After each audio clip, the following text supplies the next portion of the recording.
Hi guys, welcome back to my YouTube channel. Today I have yet another exciting topic that I want us to discuss, and the topic is about immunity.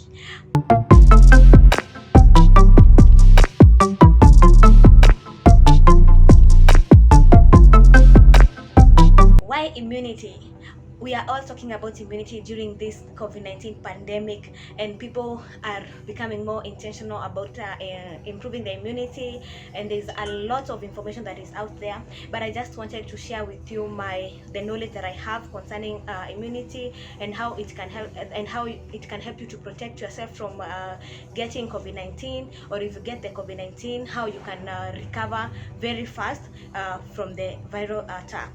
So as we all know, that immunity is a very broad topic. It helps us, or it protects our bodies from invading pathogens.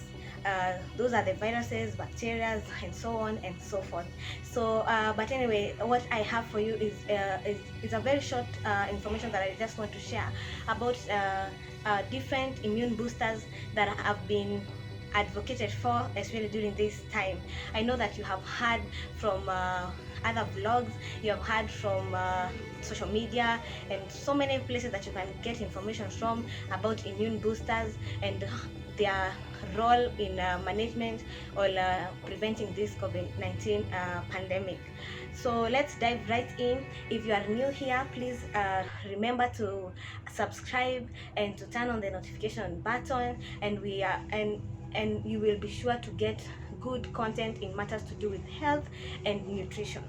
So to dive right into the topic, I want us to discuss about those major immune boosters that have been shown to help modulate our immune system. Definitely, we have immunity that we are born with, and also there's this other immunity that we develop even as we grow old, and that's where the concept of vaccine have come up, because it helps you to get another form of immunity that helps you also to be able to deal with these pathogens, like say viral attacks. So I know you have heard about vitamin C. You have heard about zinc.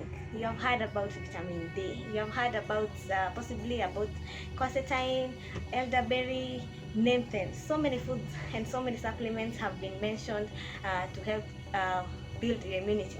Yeah, so I just want to just go through right into discussing them. Yeah, if you check at the protocol and the guidelines of COVID-19 management that have the studies that have been released, you will see that among some other drugs that they're advocating for different patients, you will not fail to see some nutrients that have been put right in there to help with the management. And these vitamins and nutrients include the ones that I've mentioned earlier, that is vitamin C. Yeah, vitamin C, we know it as a water soluble vitamin, and that plays a very key role in your immunity. Yeah, it has other functions, like say for your skin, for your joints and such benefits, but the benefits that we are going to narrow down for vitamin C is about its effect on modulating your immune system. And studies also have been done that have shown that taking vitamin C in the incidence of flu has been shown to lessen the duration of that infection. Yeah, so that's why since COVID-19 is no different from those common colds that we have all have experienced, is that it helps to lessen the severity or the time of you getting through that disease or that attack, and also can be used to prevent. And the dosage that have been advocated for or have been shown to be effective is anything between 500 milligrams to 2 grams. However, I know some doctors and other health practitioners are advising even higher doses according to how much your body can tolerate, as long as you do not get diarrhea from taking the vitamin C supplements. So in the market, yeah, out there, you'll find different forms of vitamin C supplements. They are either in tablets, others are in powder, others are the effervescents, those ones that you put in water and dissolve and drink like a juice. Yeah, and you'll find other forms like ascorbic acid, ascorbate, for people that have a very sensitive stomach and acidity. And also you'll find there's also a fat soluble vitamin C that is also in the market. It's called liposomal vitamin C. I personally have not encountered with it, but studies have shown that it is very effective. It helps increase your vitamin C levels very fast, but the issue is it's very expensive. Yeah, but the most common ones is ascorbic acid and estasis. And then to move on to the other nutrient that is really big during this time is zinc. Yeah, zinc is found throughout our body cells. Yeah, it's the one that it is involved in growth and development, and also in the aspect or in the context of cold or COVID-19, it has been shown to have antiviral properties. That means that if you take zinc and you have the COVID-19 or you have a viral attack, it prevents the virus from replicating and getting onto other cells. So like if you take zinc early enough in the infection, or you have been taking zinc for maintenance, it helps to prevent viral replication in layman language. So that is why it is very key during this time to be taking a zinc supplement or zinc rich foods like zinc, pumpkin seeds. And the dosage for zinc is anything between 15 milligrams to 50 milligrams. For maintenance, yeah, you can take between 15 to 30, and if you have caught the virus, you can take even higher doses, but nothing more than 100 milligrams, because taking too high doses of zinc also have side effects. You can get nausea, you can get itchiness, and there is really no benefit of taking very high dosages of zinc. So it's good to stick to around 30 to 50. Again, if you need higher doses, you might need to be prescribed by your healthcare provider. Moving on swiftly is about vitamin D.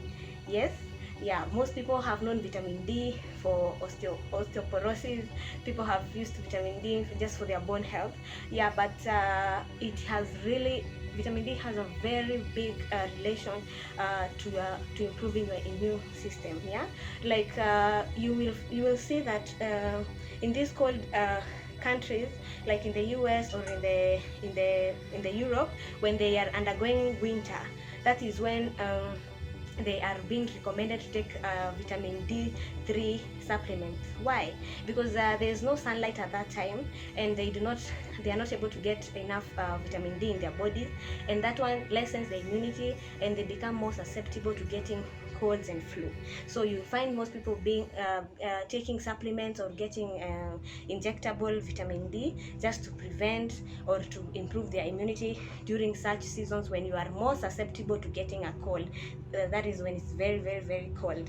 So that is why vitamin D comes into play in management of viral infections or colds and flu, such as COVID-19. Yeah, and there is so much studies to support vitamin D and upper respiratory infections in general. So and it's very easy for you to become deficient of vitamin D. Not only the old people, even adults can get vitamin D deficiency, and it can lower their immunity and make them more susceptible to getting infections. So there is a need for taking vitamin D during this time. The maintenance dosage for vitamin D is anywhere between 1000 IU. Yeah, but I know there are some people that can take higher dosages.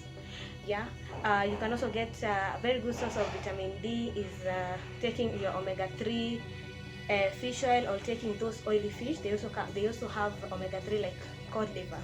Yeah, but supplements will get you the right amount of vitamin D. Yeah, and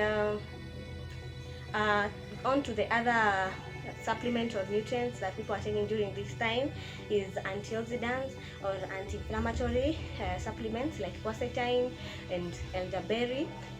Mostly quercetin is the main role of quercetin is because of the anti-inflammatory properties that it has, and as we know, what we have learned about COVID-19 is that most people do not die just because of the the virus, it is because of the inflammation that occurs after getting the viral attack. You find that you exhaust all your guts, all your white blood cells, the lymphocytes. So taking a quercetin supplement is also a good addition to vitamin C, vitamin D, zinc, just to help manage that kind of inflammation.